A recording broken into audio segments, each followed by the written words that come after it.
안녕하세요, 여러분. 저는 김순례라고 합니다. 올해 73살이에요. 평생 남의 식당에서 서빙 일을 하며 살아온 평범한 할머니죠. 남편이 5년 전에 돌아가신 후로는 혼자 지내고 있어요. 오늘은 제 인생에서 가장 후회스러운 일에 대해 말씀드리려고 해요. 연금만으로는 생활이 어려워서 편의점을 차렸는데 결국 5천만 원이라는 빚더미에 앉게 됐거든요. 그 당시만 해도 편의점이야말로 노후에 할 수 있는 가장 안전한 사업이라고 생각했어요. 전문가들도 그렇게 말했고요. 하지만 지금 생각해보니 처음부터 함정이었던 것 같아요. 어쩌다 이렇게 된 건지 지금부터 차근차근 말씀드릴게요. 2년 전 이야기예요. 그때만 해도 전세금 8천만 원으로 작은 아파트에서 나름 괜찮게 살고 있었어요. 남편 연금이 끊어진 후 제가 받는 연금은 한 달에 65만 원. 국민연금 45만 원에 기초연금 20만 원이 전부였죠. 처음엔 이 정도면 충분하다고 생각했어요. 집도 있고 큰 욕심만 부리지 않으면 살만하다고 여겼거든요. 그런데 막상 살아보니까 정말 쪼들렸어요. 관리비만 해도 월 15만 원. 전기료, 가스료, 수도료, 인터넷비까지 합치면 25만 원은 훌쩍 넘어갔죠. 거기에 식비, 병원비, 교통비까지 더하면 65만 원으로는 절대 안 되더라고요. 특히 무릎이 아파서 병원에 자주 가야 했는데 한 번 갈 때마다 5만 원씩은 들었어요. 물리치료까지 받으면 더 많이 나가고요. 약값도 만만치 않았어요. 이렇게 살다가는 정말 굶어 죽겠구나. 그런 생각이 들기 시작했어요. 적금을 조금씩 깨서 쓰고는 있었지만 언제까지 이럴 순 없잖아요. 건강도 점점 나빠지고 있는데 병원비는 더 많이 들 텐데 말이에요. 뭔가 돈을 벌 방법을 찾아야겠다고 생각했습니다. 그런데 73살 할머니가 할 수 있는 일이 뭐가 있겠어요. 식당 일을 다시 하기엔 체력이 딸리고 다른 기술이 있는 것도 아니고요. 막막했어요. 그러던 어느 날이었어요. 아파트 단지 게시판에서 편의점 창업 설명회 광고를 봤거든요. 시니어 창업의 새로운 기회. 편의점으로 안정적인 노후 준비하세요. 이런 문구가 적혀 있었어요. 처음엔 그냥 지나쳤어요. 편의점이야 젊은 사람들이 하는 거라고 생각했거든요. 하지만 며칠 후 또 같은 광고를 보니까 자꾸 눈에 들어오더라고요. 편의점이면 괜찮을 수도 있겠네. 그런 생각이 들기 시작했어요. 편의점은 복잡한 기술이 필요한 것도 아니고 물건 팔고 계산하는 일이니까 제가 할 수 있을 것 같았거든요. 40년 동안 식당에서 일했으니까 손님 응대하는 것도 익숙하고요.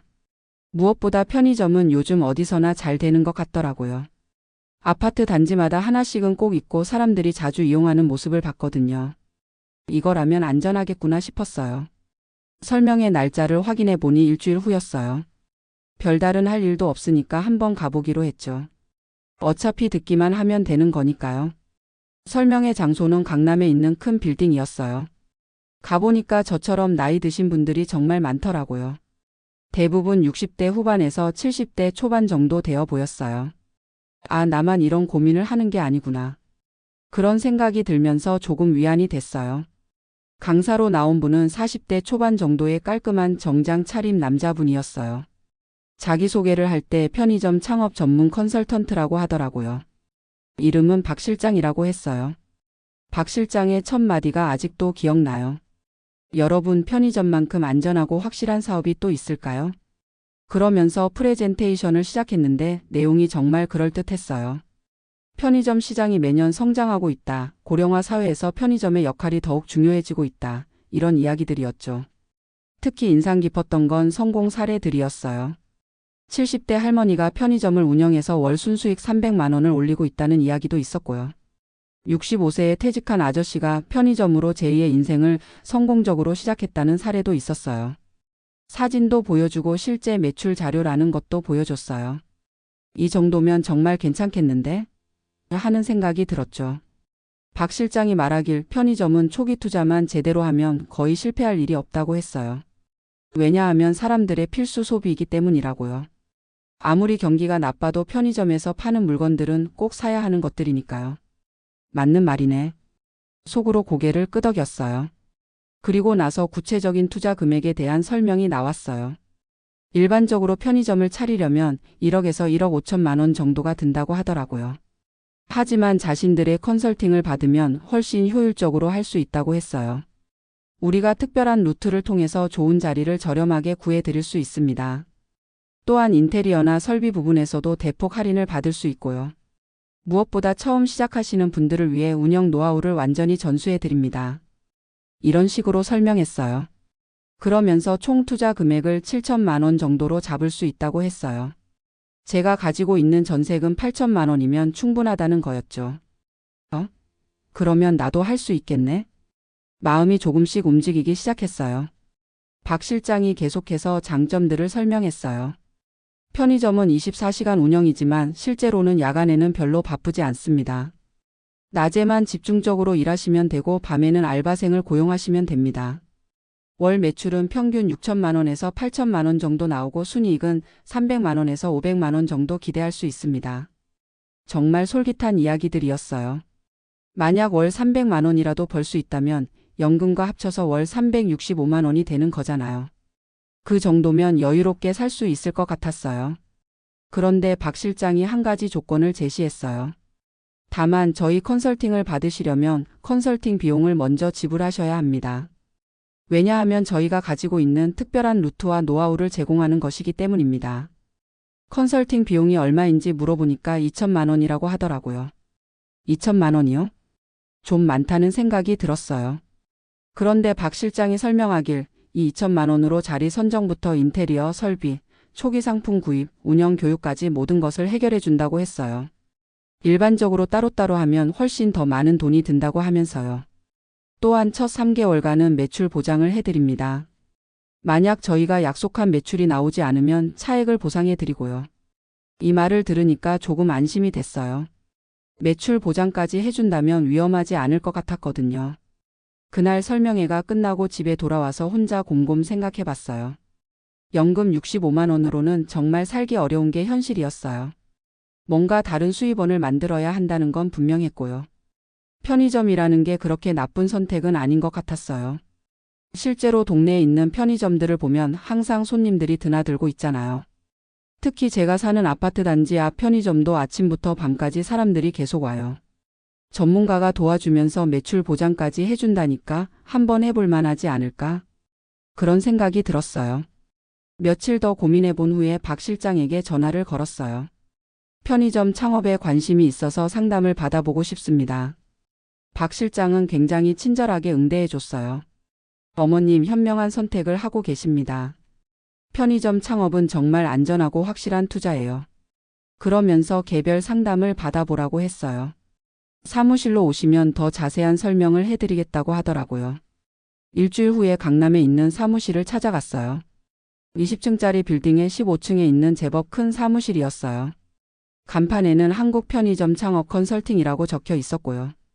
사무실 안은 깔끔하게 꾸며져 있었고 직원들도 여러 명 있었어요. 벽에는 성공 사례들의 사진과 감사 편지들이 붙어 있었어요. 여기라면 믿을 만하겠네 하는 생각이 들었어요. 박 실장이 개별 상담실로 안내해 줬어요. 그리고 제 상황에 대해 자세히 물어봤어요. 나이, 건강 상태, 보유 자금, 거주 지역 등등 말이에요. 제가 73살이고 무릎이 좀 안 좋다고 하니까 걱정하지 말라고 하더라고요. 편의점은 그렇게 힘든 일이 아닙니다. 계산대에 앉아서 계산만 하시면 되고 무거운 물건은 알바생들이 다 해줄 거예요. 그리고 제가 8천만 원을 가지고 있다고 하니까 눈이 반짝이더라고요. 8천만 원이면 충분합니다. 아니, 충분한 정도가 아니라 여유도 있어요. 그러면서 구체적인 계획을 설명해 줬어요. 컨설팅 비용 2천만 원, 권리금 2천만 원, 인테리어 및 설비 2천만 원, 초기 재고 1천만 원. 총 7천만 원이면 모든 것이 해결된다고 했어요. 그러면 1천만 원은 예비비로 남겨둘 수 있겠네요. 운영 초기에 필요한 비용이나 생활비로 쓰시면 됩니다. 계산이 딱 맞아떨어지는 것 같았어요. 그런데 한 가지 의문이 들었어요. 권리금이 2천만 원이면 좀 비싼 거 아닌가요? 박 실장이 설명하길 요즘 편의점 권리금이 많이 올랐다고 했어요. 특히 좋은 자리는 3천만 원, 4천만 원도 한다고 하더라고요. 하지만 자신들이 특별한 루트를 통해서 2천만 원의 좋은 자리를 구해줄 수 있다는 거였어요. 일반적으로는 구하기 어려운 자리입니다. 아파트 단지 바로 앞이고 유동인구도 많고 경쟁업체도 없어요. 이런 조건의 자리를 2천만 원에 구해주는 건 정말 특별한 기회예요. 그 말을 들으니까 놓치면 안 될 것 같은 기분이 들었어요. 박 실장이 계속해서 장점들을 설명했어요. 이 자리는 하루 유동인구가 5,000명 이상입니다.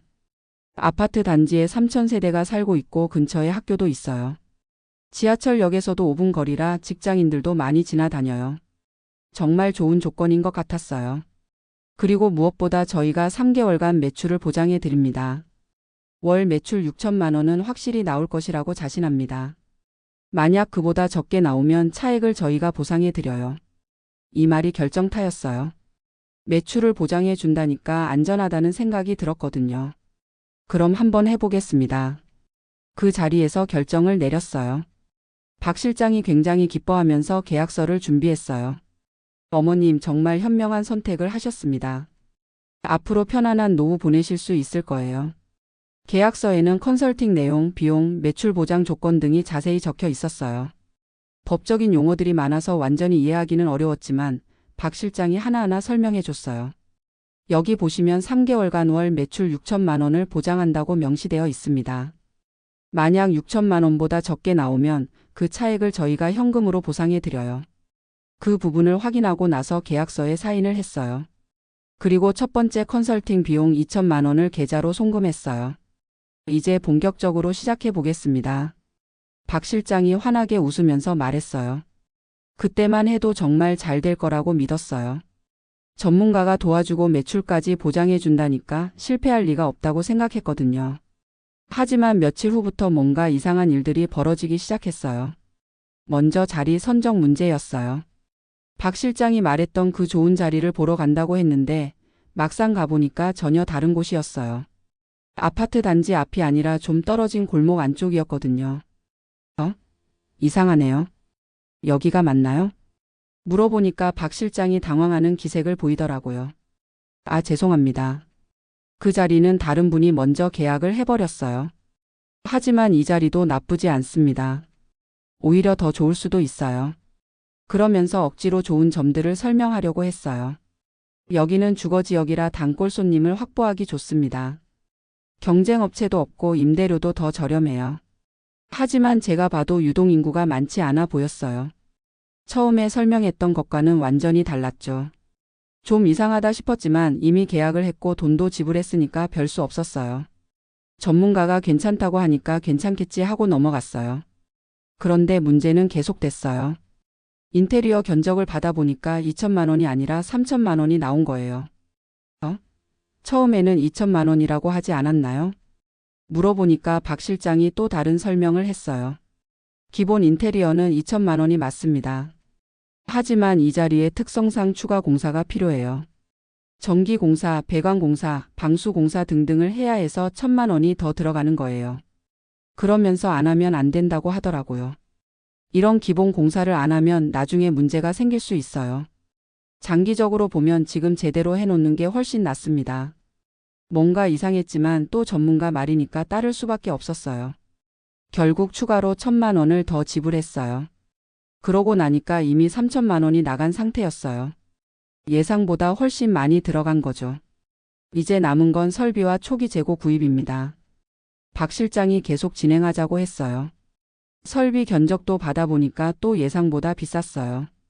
냉장고, 냉동고, 계산대, 선반 등등을 다 사려면 2천만 원이 넘게 들었어요. 처음에는 1,500만 원 정도라고 했는데 말이에요. 요즘 설비 가격이 많이 올랐어요. 특히 친환경 냉장고는 예전보다 훨씬 비싸졌고요. 하지만 전력비를 생각하면 좋은 설비를 사는 게 맞습니다. 또 그럴듯한 설명이었어요. 결국 설비비로 2,200만 원을 지불했어요. 이제 총 5,200만 원이 나간 상태였죠. 초기 재고도 문제였어요. 처음에는 1,000만 원이면 충분하다고 했는데 막상 필요한 물건들을 다 사려고 하니까 1,500만 원은 들어야 한다고 하더라고요. 편의점은 다양한 상품을 갖춰놔야 손님들이 와요. 담배, 음료수, 과자, 라면, 생활용품까지 기본적인 것들만 해도 이 정도는 들어가요. 박 실장이 설명했어요. 이제 총 6,700만 원이 들어간 거였어요. 처음 약속했던 7천만 원과 비슷하긴 했지만 각 항목별로는 다 예상보다 비쌌죠. 뭔가 이상하다 싶었지만 이미 돌이킬 수 없는 지경이었어요. 거의 전 재산을 투자한 상황이었거든요. 드디어 편의점 개점일이 다가왔어요.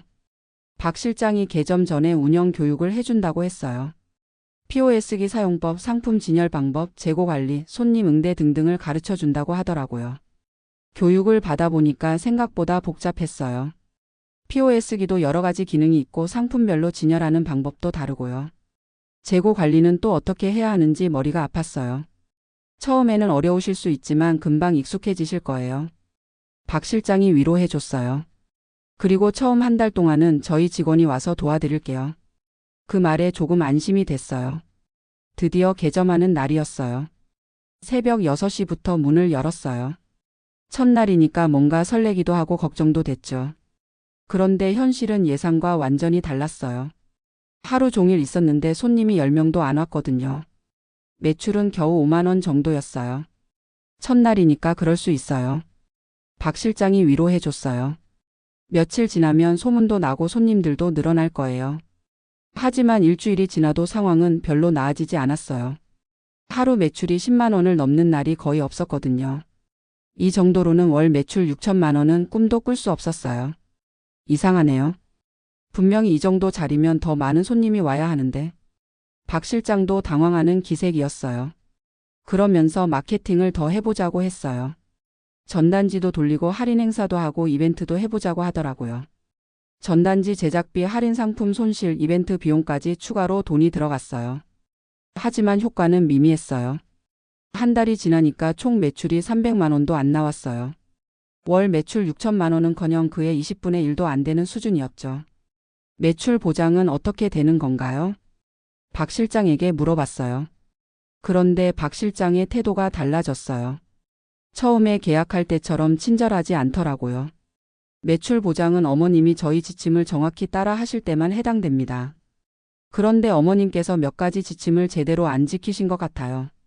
무슨 지침을 안 지켰다는 건지 물어보니까 별별 이유를 다 댔어요. 영업시간을 줄였다, 상품 진열을 잘못했다, 손님 응대가 부족했다. 이런 식으로 제 탓으로 돌리더라고요. 그런 게 아니라 애초에 이 자리가 문제인 것 같은데요. 제가 항의했어요. 유동인구도 적고 접근성도 안 좋잖아요. 처음에 약속하신 조건과 완전히 다르고요. 그러니까 박 실장이 계약서를 들고 나왔어요. 여기 보시면 제반 조건이 변경될 수 있음이라고 명시되어 있습니다. 그리고 매출 보장도 정상적인 운영 조건 하에서만 적용된다고 되어 있고요. 법적인 용어로 써 있어서 제가 제대로 이해하지 못했던 부분들이었어요. 결국 매출 보장은 받을 수 없다는 거였죠. 두 달째도 상황은 비슷했어요. 매출은 한 달에 400만 원 정도밖에 안 나왔어요. 하지만 임대료, 전기료, 상품 구입비 등을 빼면 거의 남는 게 없었어요. 오히려 적자였어요. 임대료만 월 150만 원이었는데 각종 공과금까지 합치면 200만 원은 넘게 나갔거든요.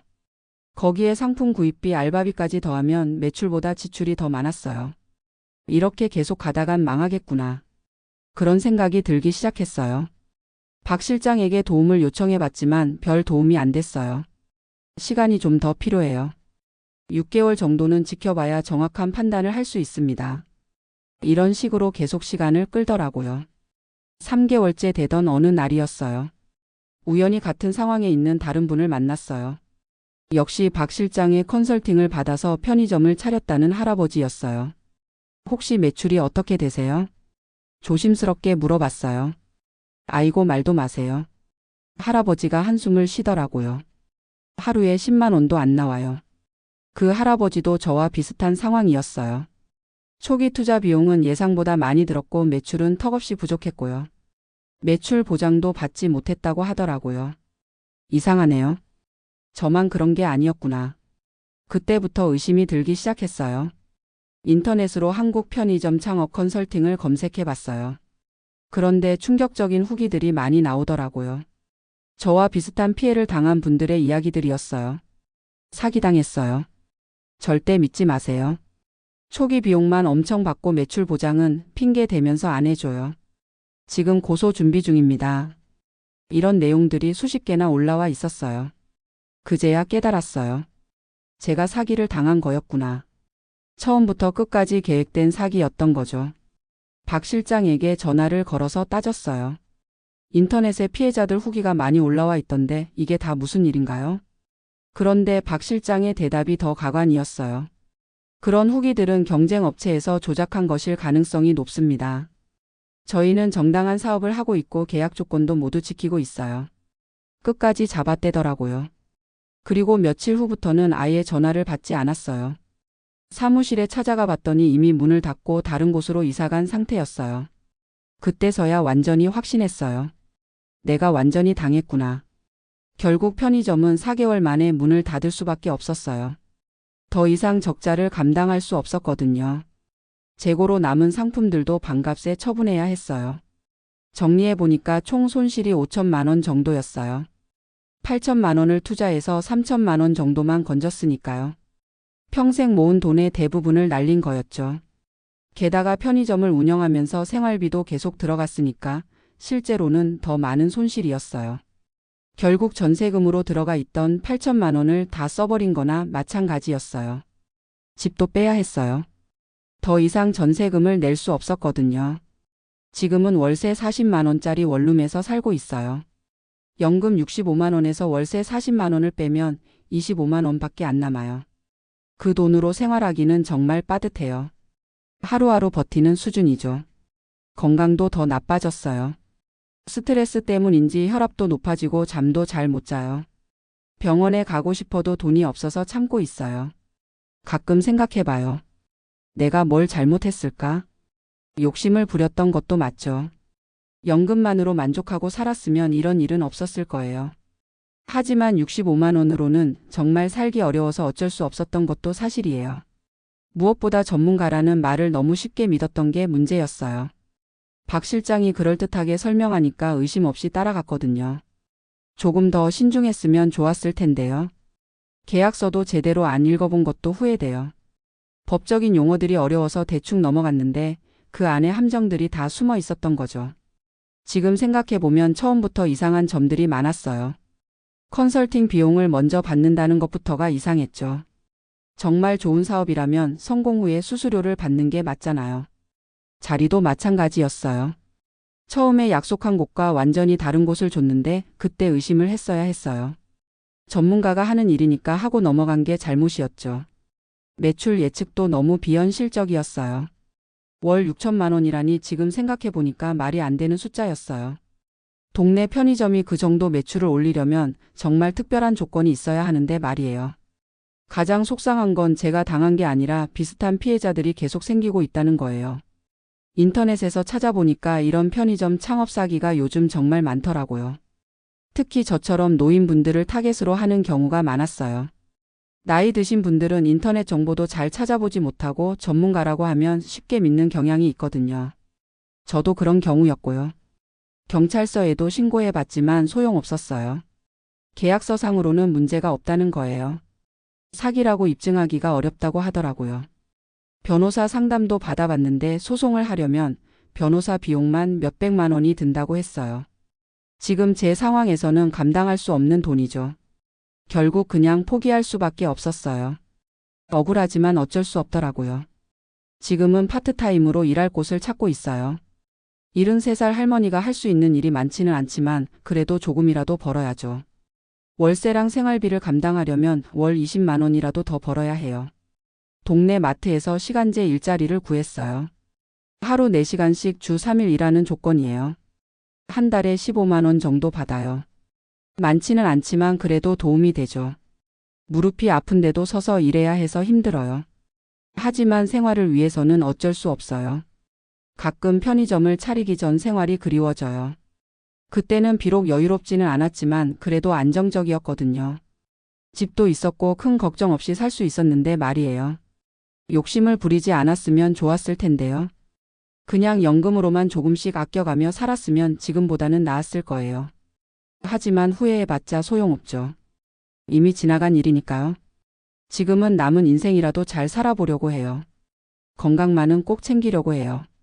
병원비가 부담되지만 기본적인 치료는 받고 있어요. 아프면 일도 못하게 되니까 더 큰 문제가 될 수 있거든요.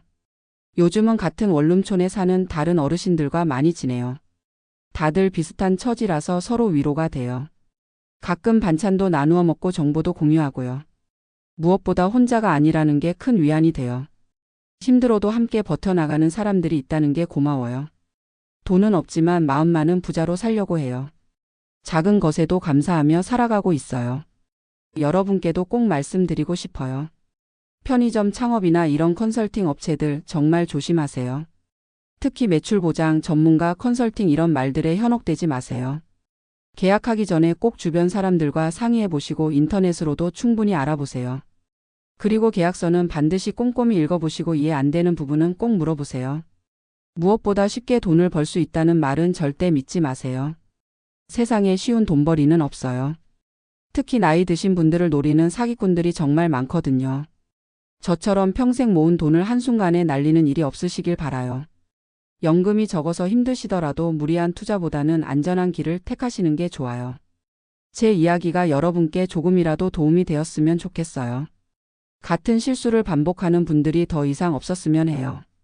지금은 비록 어렵지만 그래도 건강하게 하루하루 살아가고 있어요. 남은 인생이라도 의미 있게 보내려고 해요. 작은 일이라도 하면서 사회에 도움이 되고 싶어요.